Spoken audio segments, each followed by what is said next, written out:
What's up, guys? This is Jimmy with High Fly Fitness, and today we're going to be talking about 5-3-1, Jim Wendler's 5-3-1, the original template. So what is the original template? Well, there's a 5s week, a 3s week, and a 5-3-1 week, and afterward there's a deload week.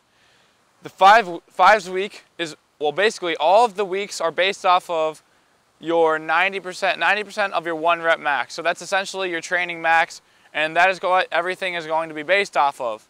So during your 5s week, you'll be performing sets of 5 at various intensities. Your first set is 65%, your second set is 75%, your third set is 85% plus, for 5 reps plus. So as many as you can do after 5 reps while keeping 1 rep in the tank. So during the 3s week, it's similar, but you start out about 10% higher. So it's 75%, 85%, 95%, and then 3s plus. So it's as many you can after 3 reps. The 5-3-1 week, you start again at another 10% higher. So you start at 85%, 95%, and then I believe you stay again at 95% for 1 plus. I could be a little bit wrong there, but I believe that's the overall progression.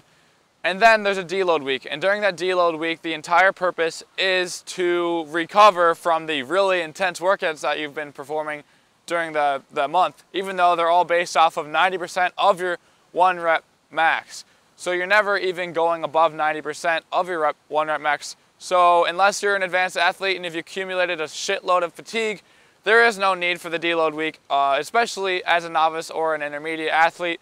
And that is what this entire video is going to be speaking to, the novice and intermediates, and whether or not they should be performing the Jim Wendler's 5-3-1. So you know the program now. You repeat that every single week. Each day is going to be based on the squat, the bench, the deadlift, and the military press. So it's a 4-day split. And you are to be lifting the squat on a Monday, the bench press on a Tuesday, the deadlift on a Thursday, and the military press on a Friday, or some variation of those, but it needs to be on, off, on, off, off. And so you can put whatever you want in there. The problem with this is, especially for the novice and intermediate athletes, is that the frequency per lift is very low. And I'll talk about the novice here. So as a novice, you don't know how to perform each lift efficiently enough to minimize the frequency to 1 time per week. Most of the progression that you'll make as a novice athlete comes through neural adaptation. So you'll gain 30% more strength just through lifting more frequently. And that means neural adaptation is essentially becoming more efficient with the lift itself, learning how to properly squat, learning how to properly deadlift, military press, bench press. And like I said, most of the progress is going to come from neural adaptation. So when you reduce the frequency to 1 time per week, you minimize any of the neural adaptation gains that you'll actually make, and it'll take about 5 times longer to make that 30% progression through the neural adaptation. So that's one caveat and one reason why you should not perform it as a novice athlete. Secondly, the intensity of the workout is very low, and it's all based off of 90% of your 1 rep max. But as a novice athlete, you don't have a true 1 rep max, because it is going to be changing every single workout, and it should be improving. Granted, you're performing a program that is suitable for you. So each workout you should be able to recover, and as a result, your 1 rep max should increase if you increase each lift by 5 pounds. So there's another point. You don't have a high enough intensity throughout the week to actually stimulate progressive tension overload, which is the #1 important factor for strength gains and overall progress. And progressive tension overload is essentially lifting more each training session in some form or another. But as a novice, I really highly recommend making sure the progressive tension overload is coming through increasing of the weight lifted, because if you reduce the variables and you just focus on that one variable, which is weight lifted, the progress will be much better.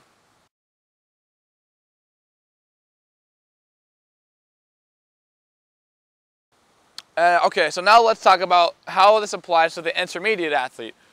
So the progression scheme is really the biggest problem about 5-3-1 for the intermediate athlete, as well as the novice athlete, but more so for the intermediate athlete, as the other factors aren't really reasons not to run 5-3-1 as an intermediate.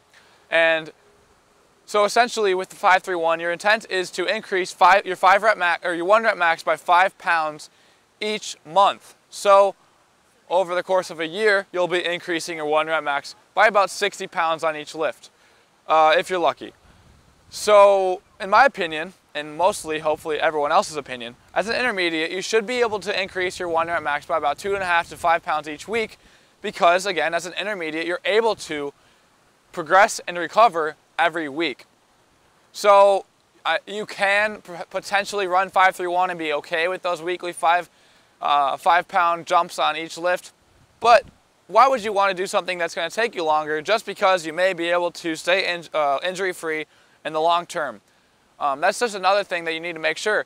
Lifting weights is taking a risk. Essentially, you're taking the risk that maybe you'll get injured, so really trying to avoid it by minimizing the frequency and the intensity that you're lifting at is almost pointless, especially for the competitive athlete. But if you are not competitive and you just want to go to the gym and burn calories, maybe 5-3-1 is okay.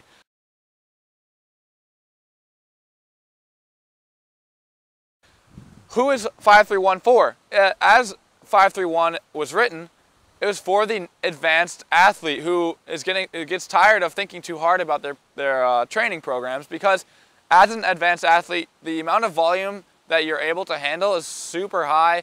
The amount of variables that are counted into your training are insane, because so many different things can actually add to your 1 rep max as an advanced athlete, but linear progression is not really possible anymore in the weekly basis. But as a monthly basis, likely you will be able to increase your 1 rep max by 5 pounds.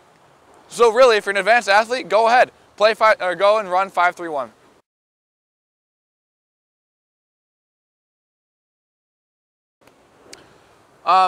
Most of these points can be applied to any other program, and the whole topic of this is you need to figure out a program that is suitable for you and your goals.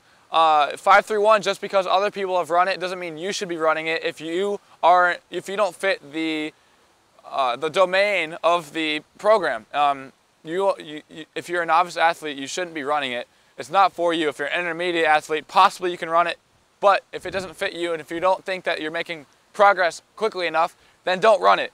I need people to stop recommending this program to novice athletes. It's going to make them waste their time in the gym. They'll look back at the progress and say, wow, this was poor. I could have done something much better. Switching to a program like starting strength or a variation of a linear progression program or linear periodization is much more applicable to the novice and the intermediate athlete. That is all I have to say to you guys today. I hope you take this advice with a grain of salt, but please, please, please figure out what you're training for and what your goals are, and that can allow you to make a better program for you. This is Jimmy with High Fly Fitness, and rise from within.